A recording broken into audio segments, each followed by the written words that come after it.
और गरीब बहू का नया साल। रूही देखो, परसों नया साल है तो घर की साफ सफाई शुरू कर दो। रूही साफ सफाई में लग जाती है और वहीं शीला नीरज से कहती है, नया साल आने वाला है जी, तो आप मेरी मदद कर दीजिए।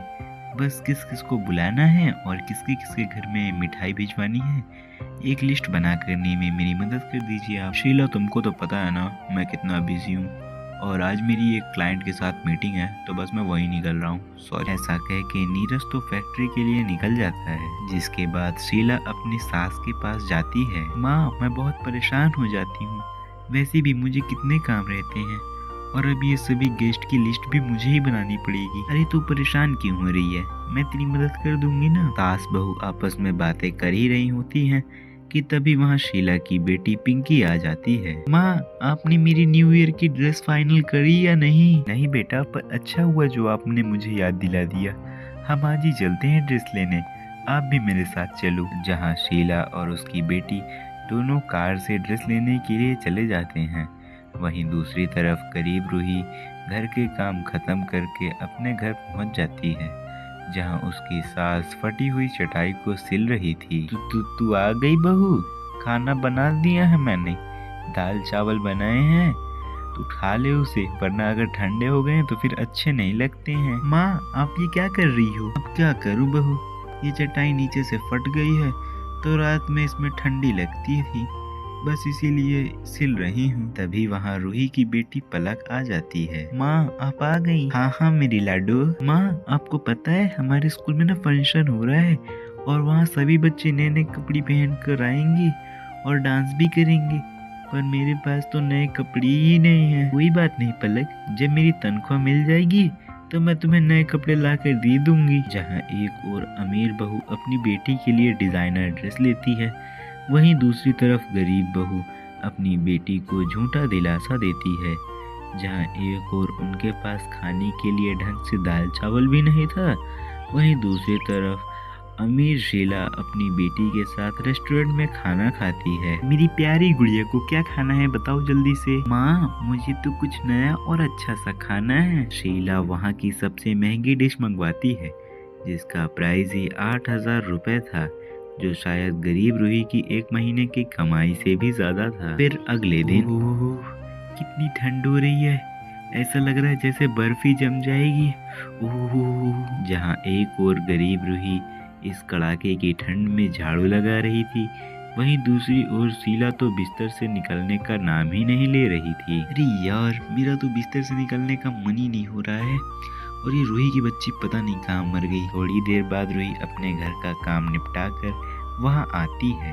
वो जल्दी जल्दी नाश्ता बनाती है। अरे बाप रे, कहीं मालकिन गुस्सा ना करे, आज तो मैं पूरे आधे घंटे लेट हो गई हूँ। तो कहाँ थी रूही, इतना लेट कैसे हो गई? वो मेम साहब, मैं अपनी बेटी को तैयार कर रही थी, इसलिए थोड़ा सा लेट हो गई। हाँ चलो, पोहा इधर दो और जल्दी जल्दी काम निपटा लो, कल नया साल है। नया साल आने की वजह से बेचारी रूही को सवेरे से शाम तक काम करना पड़ता है। चलो, ये काम तो हुआ, मेरी तो कमर ही दुख गई माला लगाते लगाते।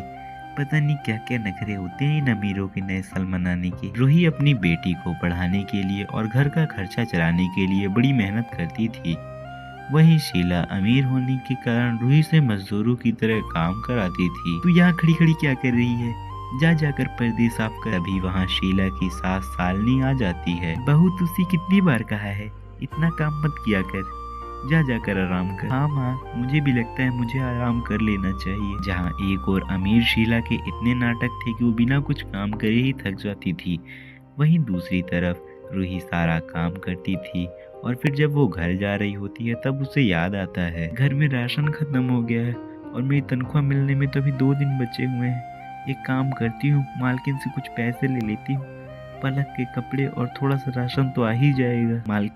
मालकिन वो कुछ पैसे चाहिए थे, आप मेरी तनख्वाह में से बाद में काट लेना। अभी मेरे पास कैश नहीं है, कल कंपनी से कैश आने वाला है, तब तो मेरे से पैसे ले लेना। मालकिन की ऐसी बात सुनकर रूही अपने घर आ जाती है। माँ, मुझे बहुत भूख लगी है, आप कुछ भी नहीं लाई मेरे लिए? क्या हुआ बहू, तुम राशन भी नहीं लाई? ये बड़े लोग और इनकी बातें, अब कौन इन्हें समझाए कि हम गरीबों के घर में तो चूल्हा भी बड़ी मुश्किल से जलता है। उस रात गरीब रूही और उसका पूरा परिवार भूखा ही सो जाता है, और फिर अगले दिन नया साल होता है। माँ, आज नया साल है, आप आज तो मेरे लिए कुछ अच्छा सा और बढ़िया बढ़िया सा खाना ले आओगी ना माँ।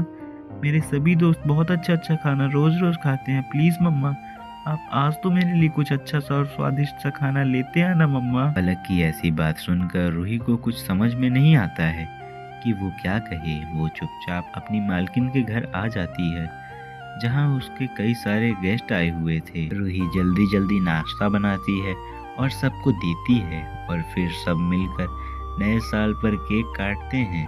देखते ही देखते न्यू ईयर की पार्टी बहुत अच्छी सेलिब्रेट होती है और तब तक शाम हो जाती है और शाम तक सारे गेस्ट अपने अपने घर चले जाते हैं। उनके जाने के बाद रूही को बहुत मेहनत से साफ सफाई करनी पड़ती है। रूही, ये सारा बचा हुआ खाना कूड़े में डाल देना, मैं तो थक गई हूँ, मैं सोने जा रही हूँ। ये सारा बचा हुआ खाना फेंकने से अच्छा मैं इसे अपने घर ले जाती हूँ। वैसे भी पलक को ऐसा खाना खाकर बहुत अच्छा लगेगा। रूही सारा खाना फेंकने की जगह उसे घर ले आती है जहाँ इतना सारा स्वादिष्ट खाना देखकर रूही के घर वाले बहुत खुश होते हैं। जिसके बाद रूही थोड़ा थोड़ा खाना सबको परोसती है। कितना अच्छा भाग्य है बहू हमारा, आज तेरी वजह से पहली बार मैं इतना स्वादिष्ट खाना खा पा रही हूँ। हाँ माँ, मेरी टीचर भी कहती हैं अगर हम नए साल को अच्छा अच्छा खाना खाएंगे तो इसका मतलब हम पूरे साल अच्छा अच्छा खाना खाएंगे। वहीं दूसरी ओर अमीर शीला को इस बात का बिल्कुल भी पछतावा नहीं था कि उसने इतना सारा खाना बर्बाद कर दिया है, क्योंकि उनके लिए ये कोई नई बात नहीं थी। वो रोज ही इतना खाना बर्बाद कर देते थे। प्यारे बच्चों, इस कहानी से हमें ये सीख मिलती है कि हमें खाने की अहमियत समझना चाहिए और इस नए साल पे हमें गरीब और ज़रूरतमंदों की मदद करनी चाहिए और अपना नया साल उनके साथ मनाना चाहिए, क्योंकि हमारी एक छोटी सी मदद से किसी का नया साल बन जाएगा। और मेरी तरफ से आपको नए साल की हार्दिक शुभकामनाएं। और अगर आपको ये वीडियो पसंद आई है तो वीडियो को लाइक और चैनल को सब्सक्राइब कर दीजिए।